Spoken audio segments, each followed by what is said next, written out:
কি হয়েছে দুষ্টু ছেলে? কি হয়েছে? তুমি আমি যেদিকে যেদিকে যাবো সেদিকে বাপ রে, কি ডান্স করছে দাঁড়িয়ে দাঁড়িয়ে, কি ডান্স করছে, কি ডান্স করছে! কিসের জন্য এত খুশি, কিসের জন্য?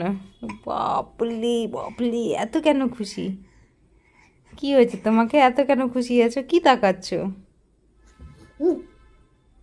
কি তাকাচ্ছো তুমি, কি তাকাচ্ছো? কি দেখছো বলো? একটা ডলের দিকে তাকাচ্ছে।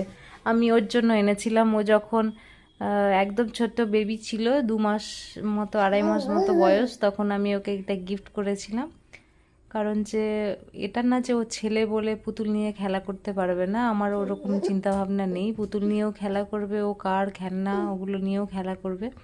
তো আমি ওর জন্য এটা নিয়ে এসেছিলাম। আমি এমনিতে ওকে দেখে বলতাম যে এটা ওর জন্য গার্লফ্রেন্ড এনেছি। ও ছোটোবেলায় পাশে এরকম নিয়ে খেলা করতো। এখন টেঙে দিয়েছি কারণ যে একটু একটু ও ভয় পায় ওটাকে দেখে, দূর থেকে আবার দেখে আবার ডান্স করছে, কিন্তু ওটাকেই কন্টিনিউয়াস তাকিয়ে যাচ্ছে। কি গো পাপ্পা, পাপ্পা, এটা কে আছে তোমার দেখি? এটা কে, তোমার গার্লফ্রেন্ড আছে ওটা? গার্লফ্রেন্ড আছে তোমার? দেখি দেখি দেখি দেখি দেখি দেখি দেখি দেখি দেখি দেখি, দুষ্টু পাপা, দুষ্টু পাপা, দেখি দেখি।